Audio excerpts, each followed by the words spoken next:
আপনি বসেন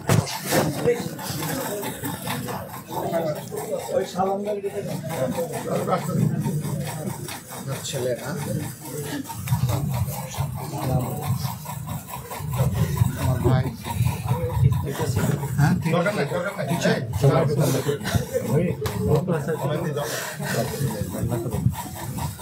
আপনারা কেমন আছেন? তার বোন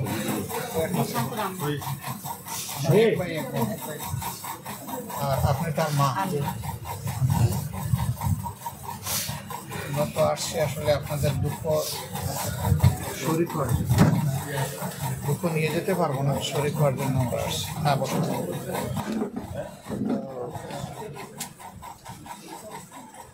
আপনার সন্তান দিনের সে একটা দিনদার ছেলে ছিল, আমরা সবাই জানি তাকে।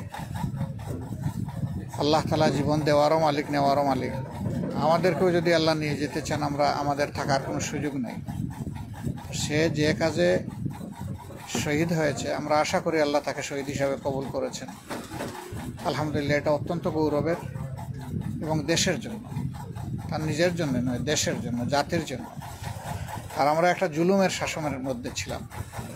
এই ছেলেদের জীবন, রক্ত আল্লাহ কবুল করেছেন এবং সারা জাতিকে 18 কোটি মানুষকে আল্লাহ নাজাত দিয়েছেন। আলহামদুলিল্লাহ, আমরা দোয়া করি আল্লাহ তাআলা আপনাদেরকে সবর করার তৌফিক দিন।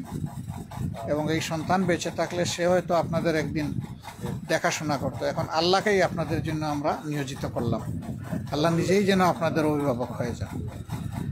আর সে তো আমাদেরই সন্তান।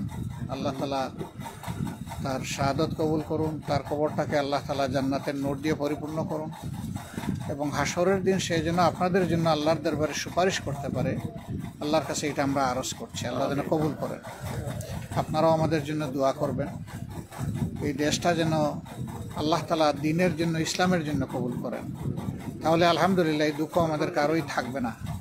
আমাদের সকলের সকল দুঃখ আমরা ভুলে যাব যদি আল্লাহর দ্বীন আমরা পেয়ে যাই বিজয়ী হিসাবে। তা আল্লাহ আপনাদের উপর রহম করুন, আপনাদেরকে ক্ষমা করুন, আপনাদের হায়াতে এবং সিহাতে, ইজ্জতে এবং রিজেকে আল্লাহ বারাকা দান করুন। আসসালামু আলাইকুম ওয়া রাহমাতুল্লাহ।